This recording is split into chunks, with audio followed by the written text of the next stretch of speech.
Hello, everybody, and welcome to Sunday Marvel News episode 30. Episode 30, I've been doing this for 30 episodes now, which I'm really like. And yeah, I may not have the views or anything, but you know what? I love this show and I love doing this video, I love doing this channel. So yeah, we have a fair bit in news this week, considering, everything that's going on with Marvel Studios and everything like that with filming the both of Infinity War and Black Panther, which we'll go more in detail with Black Panther because nothing has been released for Infinity War. Also, a few other things. We've got a Logan spot, but I won't be talking about that in this podcast because I haven't seen it. I don't want to watch anything to do with Logan for about a month now. Yeah, let's get straight into it. So the first piece of news, I think came out a few weeks ago, is that Marvel and Square Enix is developing a new game, a new Avengers game called like with the hashtag Reassemble. So considering what this game is possibly going to be, it most likely might be a new Avengers game, which might have Spider-Man, Doctor Strange type of thing, because the teaser trailer for the game has like Incredible Hulk's glasses and Iron Man and Iron Man's arm and Captain America's shield, Thor's hammer, that type of thing. So that type of thing might be some inkling and some idea what's going to happen in the game itself. But it's quite exciting that we're going to have a new Avengers game because I don't think Marvel had a game for about a couple of years now, I think. So yeah, it's quite fun. Next piece of news is regarding the newest TV series that has been developing. Going to, I believe, ABC Reform is Cloak and Dagger cast its leads. And the two, and the, funny story. I haven't got it up on my thing yet, which is really unprofessional. Yeah, Cloak and Dagger, new TV series being developed by obviously from Marvel Studios and ABC. I believe ABC Format, I believe it's called, which I'm really excited for. It says it's coming out for 2018, so that'd be quite interesting. So the car, I finally found it now. I didn't have before, but oh well. So the cast for both Cloak and Dagger has been released. So Olivia Holt has been cast as Dagger, and Aubrey Joseph has been cast as Cloak. Obviously keeping up the tradition like the comic book counterparts of both white and black actors. So that's quite cool. So yeah. So I'll just repeat that. Tyrone Johnson, aka Cloak, will be played by Abraham Joseph. Joseph, yep. And Tinny Brown, aka Dagger, will be played by Olivia Holt. I'm quite excited for this show. I have no idea who Cloak and Dagger are, but I do know they appeared in a few things in like a couple cartoons here and there, that type of thing. So that'd be quite interesting. Yeah, so I'm quite excited about that. Next piece of news, going all the way to Star Wars and a galaxy far away. The Han Solo movie has officially started filming, and I believe the director of the movie, Chris McFarlane or something, has released a picture of the clapper thing that they use for action and stuff. And underneath it has seen the one, that type of thing. Underneath it says Star Wars Red Cap. I don't know if Star Wars Red Cap is meant to mean something to like a bigger grand scheme of things, but yeah, I mean, I'm looking forward to a Han Solo movie. I hope this movie is as good as Rogue One, because I feel like Rogue One was a test for how is this gonna work, that this new spin-off movies they're doing with Han Solo and possibly Boba Fett, if that's not, no, that's been cancelled now, so thank God. With that type of thing with Rogue One worked very well. I really like that movie. I think it's one of the best, not the best Star Wars movie, but up there with the best Star Wars movies.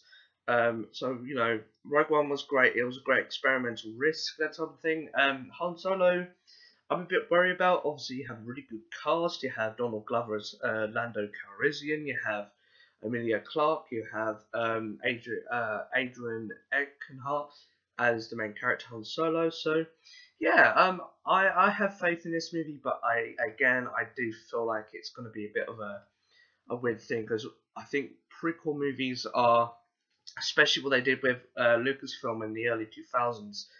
Um, Prequel movies can be a bit risky, so I'm a bit cautious about the Han Solo movie. But because the prequel movie, that probably the best prequel movie so far was Rogue One, a Star Wars story. So yeah, I'm a bit worried about that. Returning back to the MCU, Black Panther has officially begun production, and cast and synopsis has been revealed. So the movie will star Chadwick Boseman reprising his role from Captain America: Civil War, Michael B. Jordan from Creed, Lupita Nyong'o from Star Wars: The Force Awakens, Denai Guerrero from The Walking Dead, Martin Freeman from Sherlock, Daniel Kaluuya from Scarrow, Angela Bassett from American Horror Story, Forrest Whitaker from Rogue One: A Star Wars Story, Andy Serkis returning as Lucius Claw from Avengers: Age of Ultron, Lilita Wright from Urban Hymn, Winston Duke from Person of Interest, Florence Cambria from Captain America: Civil War. I can't remember who he was, but I've probably a picture of him on the screen now. Sterling K. Brown from The People vs. O.J. Simpson, American Crime Story, and John Cena from Captain America: Civil War. The movie will be directed by Ryan Coogler from Creed, will be directing Black Panther. Screenplay will be by Joe Robert Cole, People vs. O.J. Simpson, American Crime. The film will open in US theaters on February 16th, 2018. Will be shot in Atlanta and South Korea, which has also been announced.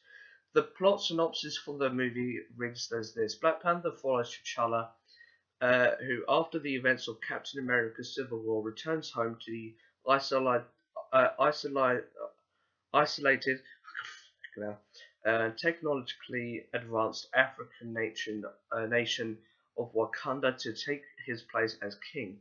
However, when an old enemy reappears on the radar, T'Challa, mentor as king and Black Panther, is tested when he is drawn in a conflict that puts the entire fate of Wakanda and the world at risk.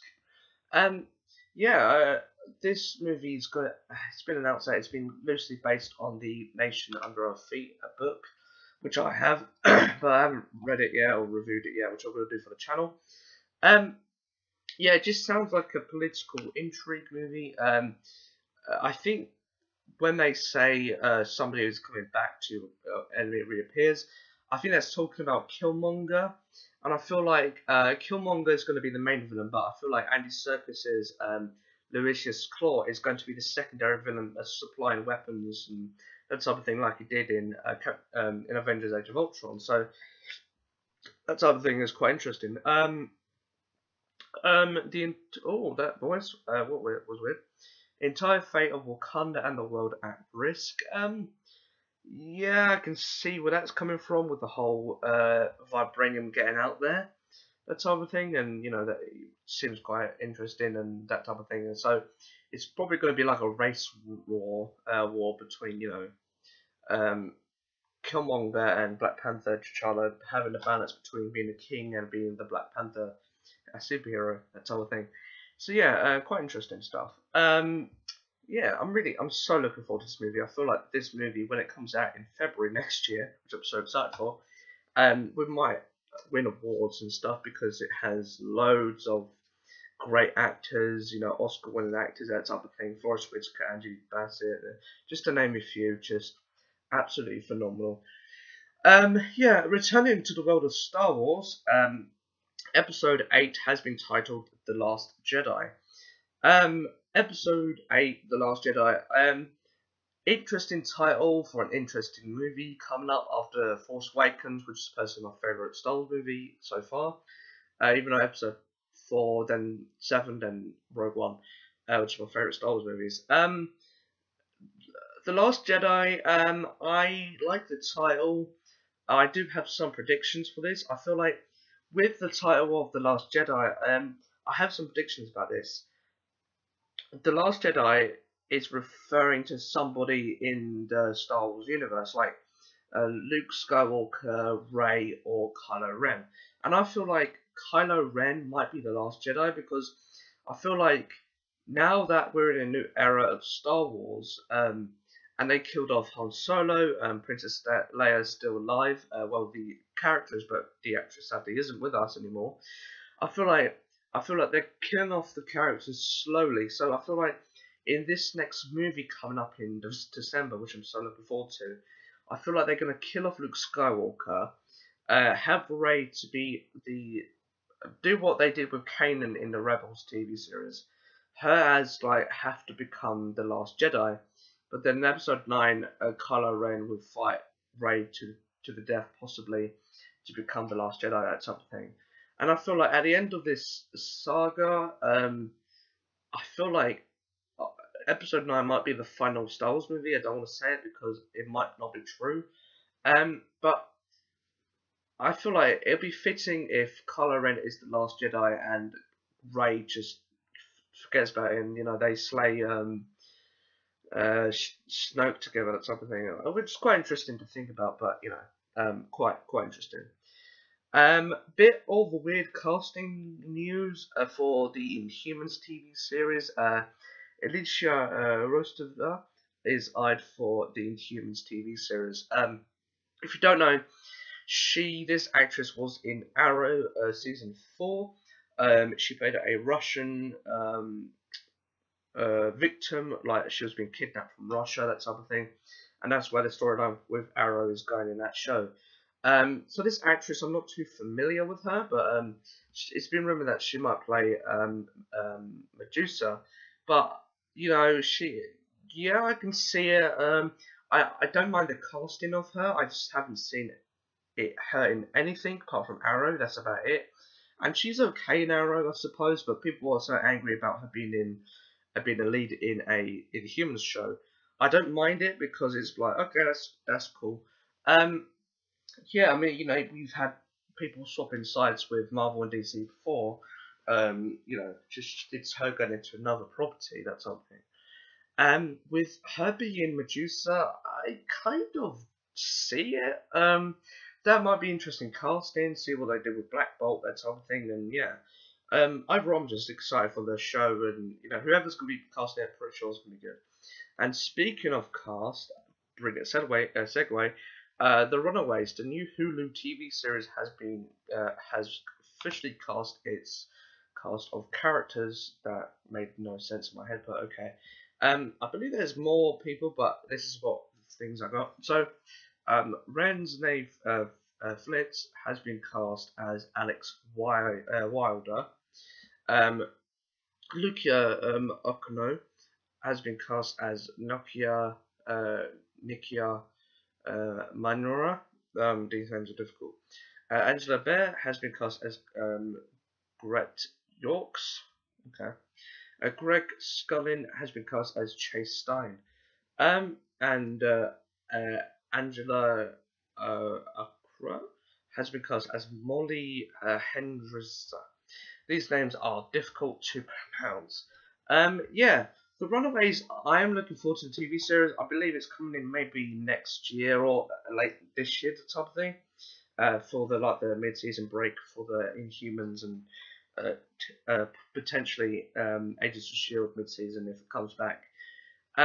Runaways, I'm not too familiar with it. I'm a bit okay with it. I feel like we've overstayed the superhero TV world, the TV shows. Welcome, we got so many different TV shows right now. You know, as you can see on my channel, I do videos of superhero comic shows every single week, and there's just way too much already. Legion is coming out.